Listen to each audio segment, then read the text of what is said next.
How often should you feed your baby parrot? Hi, I'm Kaylin, the author of the Parrot Bliss Bond, and in this blissful video, I am trying to fight off Binks, who is at my mouth. But I wanted to show you how often you should feed your baby parrot.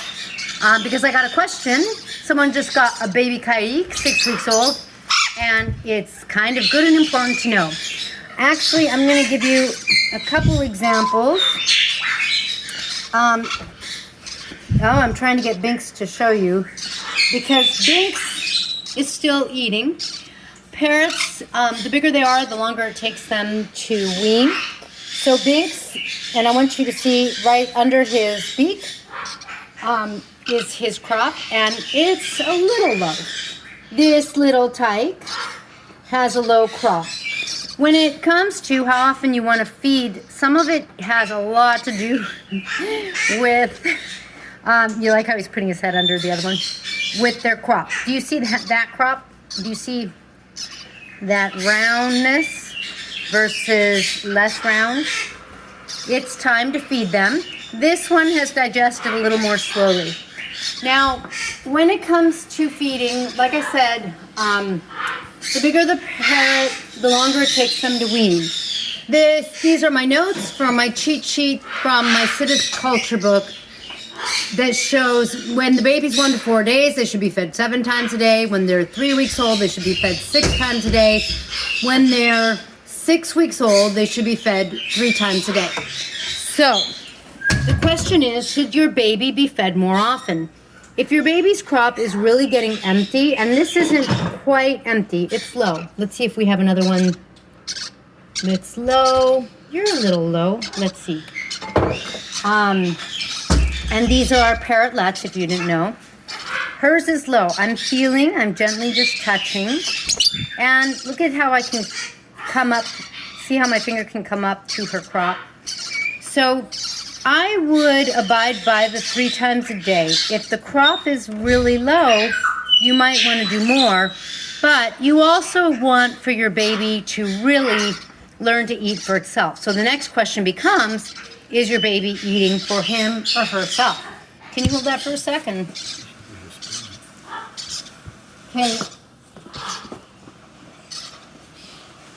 Now, depending on how you're feeding, because it's not uncommon for people to take their baby home a little early and to do some feeding, which gives you a chance to bond. But you want to make sure that you're doing everything the right way. This thumb is behind the neck.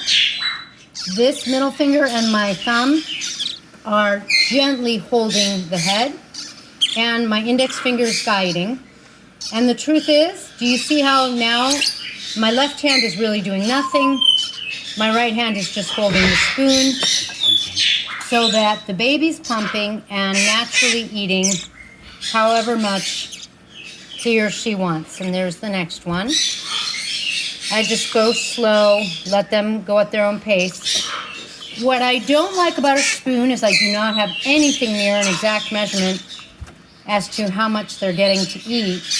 But what I do like about it is it's relatively speaking a little easier to not have accidents. Oh, and here comes Binks. Binks says, "What about me?" And I say, "No, Binks." So I like the spoon because, okay, let's let Binks fly. Fly, baby. You know, the spoon's going to give you less, it's a little easier not to make a mistake. So I'm going to show you one of the alternatives. Look at them, they just gobble it down. Look, I can, to some extent, I gently hold the spoon. And the baby's just almost doing everything by him or herself. Now, that has taken time for us to develop, meaning that the baby has to learn to eat from me as much as I have to learn to feed the baby. And that's true with every flock and every baby. So it always takes a day to 3, depending on the size of the bird, to kind of get our groove down. Oh, and do you see how big her crop is now? Like if we get a side view and I try to put my finger up there, I got a big balloon. That's pretty darn good. If she wants to eat a little more, I'm going to let her. if she's begging me for more, I'm going to let her. And by begging, I mean to feed the baby. Now, the syringe works just as well, except I can measure how much actually went in, which is nice. But, you know, I guess a couple things. There's pros and cons to each way. I think some of the best things to do is do what works best for you. And this baby is not as used to the spoon. But say that again for beginner what? Oh, and you have to be really careful because if you're a beginner and you don't know how to use the syringe well, you can aspirate the bird, and boy, that's the end. It's really too quick and too easy to do. And notice how much harder it is. Now that baby's full. Notice how much harder it is with that baby. And Binks is back. This baby knows how. But the babies, they're in the groove of me feeding them. They see me. They're squeaking. Look at, she's still squeaking. Do you want more, silly goose? Do you want more, huh? Do you want more? There you go. So I would say if your baby is eating pellets, seeds, millet sprig, you know, if they're eating fresh vegetables on their own, I would encourage that. And if they're not, then if you need to feed them more than 3 times a day, then I would. So I would say more than the calendar, or the schedule of feedings, which I think is meant to be more of a guide, I would go by the baby's crop, like this one could take a little more, and how much they are or are not eating, because that's the most important thing. Please remember the 2 most important meals of a day, or in the day for a parrot, are going to be breakfast, and the utmost important is dinner. They should have their evening or nighttime feeding. And please also remember, it's really important that they get fed, because little guys like these, they can only go a day, except these guys, they probably can't go a day without being fed. If they don't eat, they can't. They have to eat. They have to eat. And I'm gonna guess that these guys have to eat. They can go at the most half a day before they start to starve to death, kind of thing. If they were adults, it would be a day. With kaiques, they're like a mid-sized bird, so I'm not exactly sure. And I will say, when I've got a bird like that, her crop is full. Sometimes they just want to kind of be fed again by mom, kind of thing, surrogate mom.